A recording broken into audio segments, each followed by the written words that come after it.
Wir möchten alles richtig machen. Erste Frage an dich und erste Frage an alle, die jetzt gerade zuhören. Was heißt das?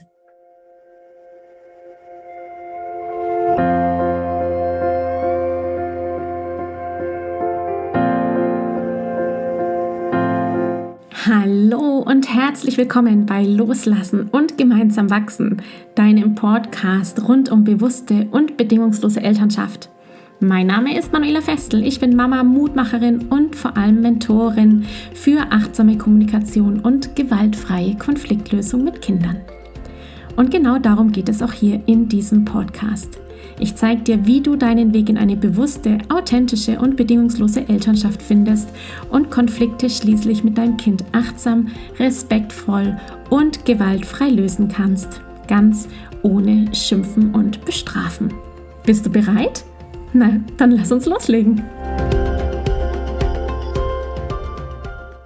Hallo, schön, dass du heute wieder mit dabei bist, hier bei Loslassen und gemeinsam wachsen.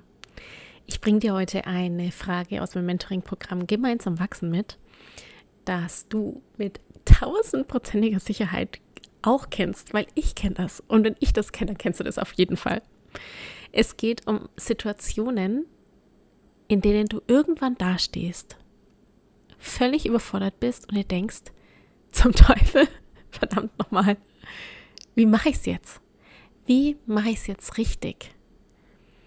Das sind Situationen, in denen du schon alles Mögliche versucht hast. Du hast vielleicht auf dein Kind eingeredet, im klassischen Fall, hast erklärt, hast versucht irgendwie dich verständlich zu machen und doch hat es nicht geklappt. Und irgendwann kommst du an diesen Punkt der Überforderung, der Verzweiflung.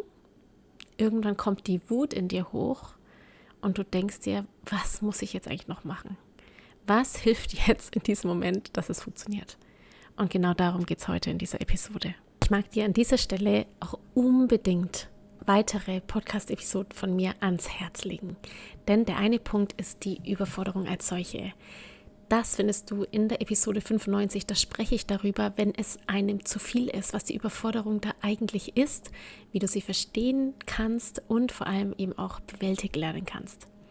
Dann geht es natürlich in diesen Momenten, in diesen Situationen, die du zahlreichst schon erlebt hast, um die Triggermomente. Also wenn dein Kind ein Verhalten zeigt, dass du einfach nicht mehr aushalten kannst und auch dann nicht mehr empathisch begleiten kannst. Was das eigentlich bedeutet und was das mit dir zu tun hat. Diese Episode, die Nummer 96, lege ich dir in diesem Zusammenhang auch sehr ans Herz. Und zum Schluss geht es natürlich um den Perfektionismus, nämlich es richtig machen wollen. Du wirst auch gleich hören, was meine Antwort auf die Frage der Teilnehmerin aus Gemeinsam wachsen ist. Perfektionismus, es richtig machen wollen. Was macht dieser Perfektionismus mit dir und warum ist das eine Sackgasse? Hört da mal rein in das Interview, das ich geführt habe mit Anina Diebold, spiritueller Frauenbegleiterin, Hebamme, Doula, Ausbildende, Podcast-Episode 92. Und natürlich geht es am Ende auch, hier, 4. Punkt, um das Thema Scham, nämlich warum glaube ich denn, etwas richtig machen zu müssen und was würde passieren, wenn das nicht der Fall ist. Dann bist du mit deinem Schamgefühl konfrontiert und in dieser Episode geht es natürlich auch um den Bereich Gefühle verstehen, deswegen schau unbedingt mal in die Nummer 63 rein. Ich schäme mich so, wie du Schamresilienz entwickeln kannst. Vielleicht erkennst du auch jetzt hier schon, allein durch die von mir Weiterleitung zu vorangegangenen Episoden, wie die Themen eng zusammenhängen und wie viel Wissen da drin steckt, dass du lernen kannst, dass du verstehen kannst, für das du ein Bewusstsein entwickeln kannst, um entspannt zu bleiben, um gelassen zu bleiben, um dich im Kontakt mit deinem Kind selbst zu entdecken, dich auf deine Entdeckungsreise deines Lebens zu begeben und zu erkennen, wer du eigentlich bist und wer du vor allem sein willst und sein kannst. Nämlich die achtsame, bewusste, liebevolle Mama, die in dir steckt.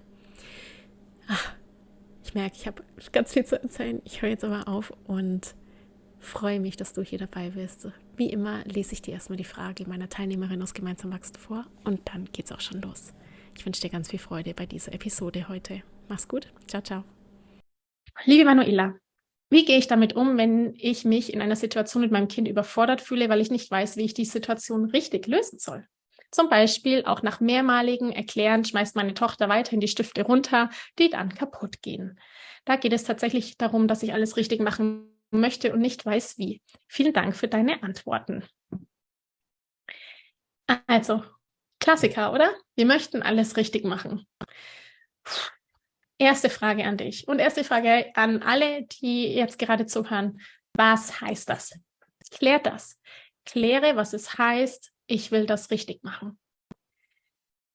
In meiner Impulswoche zu den Glaubenssätzen führe ich dich da auch durch. Da kannst du auch entdecken, welche Gedanken letztendlich, also dieses ich muss es richtig machen, wo der herkommt, darfst du gerne mal in dich reinspüren. So was ist, wenn du daran denkst, ich will es richtig machen, welches erste Bild entsteht in deinem Kopf? Wenn du dir vorstellst, du bist in einem Kino und die Leinwand ist schwarz und dann geht quasi so, die Vorhänge gehen auf. Was siehst du? Welcher Film zeigt sich dir bei dem Satz, ich muss es richtig machen? Geh da in dich. Das ist bei jedem Menschen anders. Geh in dich und prüfe, wo das herkommt auf der einen Seite und dann prüfe, was ich muss es richtig machen bedeutet. Und wer das eigentlich von dir verlangt. Das ist auch immer ganz spannend herauszufinden, wer eigentlich dieses sagt, dass du es richtig machen musst. Zu der Situation selber.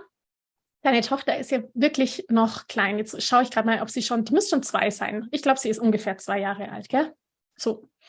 Und Dinge runterschmeißen, die Schwerkraft entdecken. Ja, oh, die Stifte fallen langsamer als ein Stein. Das ist ein Teil des Entdeckens und Forschens in dem Alter. Und das ist halt einfach so. Wenn du merkst, es geht eigentlich um das Thema Wertigkeit der Dinge. Ich möchte nicht 20.000 Stifte kaufen, weil sie alles kaputt macht. Alles kaputt macht. Jeder Stift wird kaputt gemacht, ja. Ich überspitze es, ich übertreibe es, damit es dir auffällt, welche Gedanken wir da manchmal haben und in welches Karussell wir dann hineinrutschen. Dann kannst du das Reframing anwenden, das du bereits von mir kennst und von Gemeinsam Wachsen kennst, das Reframing und sagen, okay, sie wirft die Stifte runter, nicht, weil sie mich ärgern will, nicht, weil sie kaputt machen will, sondern weil das ein Teil ihres Erfahrungs-, Entdeckungs- und Forskerdrangs ist, die Schwerkraft kennenzulernen.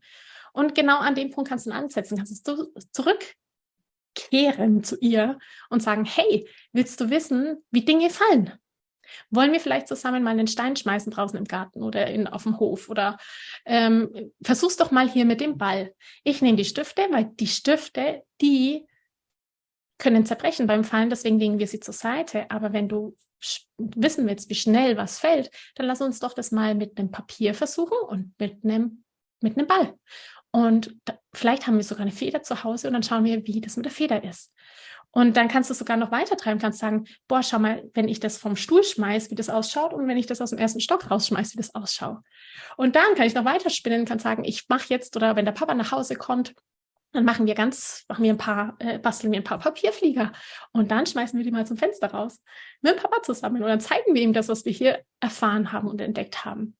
Und so kehrst du quasi zum einen den Blick auf die Sache, weg von, sie macht es kaputt und ich bin sauer und so, negativ, hin zu, was will sie denn eigentlich? Was könnte das Bedürfnis sein? Und gehst mit ihr ins Spielerische, in das Entdecken und Forschen. Komm, lass uns das zusammen machen. Die Stifte nehme ich zur Seite und wir machen das mit anderen Materialien. Das darfst du auch machen. Du darfst die Stifte zur Seite nehmen.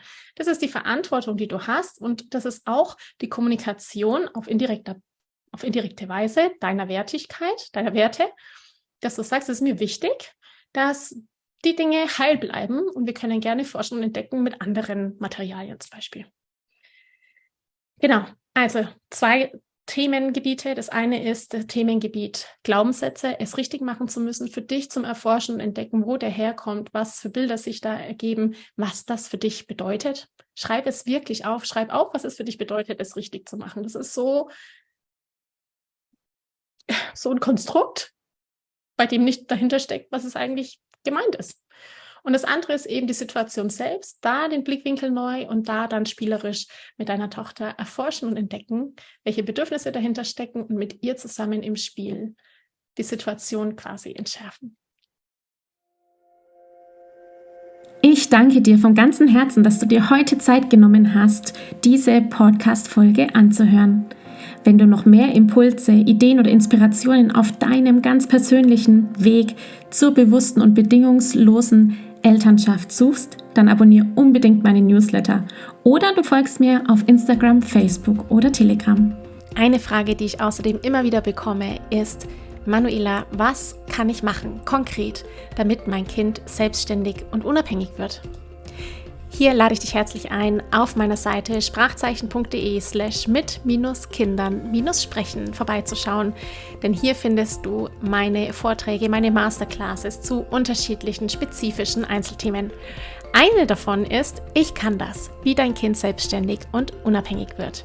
In diesem Vortrag geht es vor allem um die 4 Kernbausteine, die Eltern ihren Kindern mitgeben können, damit diese frei werden, sich eigenständig und unabhängig entfalten können, nämlich emotionale Sicherheit, Freiheit, Vertrauen und Authentizität. Wenn dich also diese Fragen quälen, wie kann ich mein Kind unterstützen, Lösungen zu finden, wenn es alleine draußen unterwegs ist, dass es gut alleine zurechtkommt?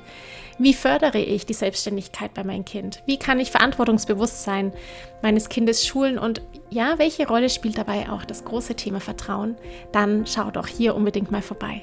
Ich kann das, wie dein Kind selbstständig und unabhängig wird, ist mein Vortrag, meine Masterclass, die du 12 Monate zur Verfügung hast, alle Folien downloaden kannst und außerdem ein Gutschein bekommst in der Höhe von 97 € der Masterclass, die du dann innerhalb der nächsten 6 Monate für ein Einzelcoaching oder natürlich auch für mein Gruppenprogramm Gemeinsam wachsen anrechnen lassen kannst. Wenn auch du mal eine Frage stellen möchtest, dann komm am besten auf meine Warteliste von Gemeinsam wachsen, meinem 12-wöchigen Mentoring-Programm von der Wut zu Respekt und liebevollen Eltern-Kind-Kommunikation. Das findest du unter sprachzeichen.de/gemeinsam-wachsen-Warteliste. Wenn dir die Folge gefallen hat, freue ich mich natürlich riesig über einen Kommentar und natürlich, wenn du die Folge bei deinen Freunden und Freundinnen teilst und meinen Podcast abonnierst. Jetzt wünsche ich dir aber alles Gute. Wir hören uns sicherlich bald. Viele liebe Grüße. Ciao, ciao.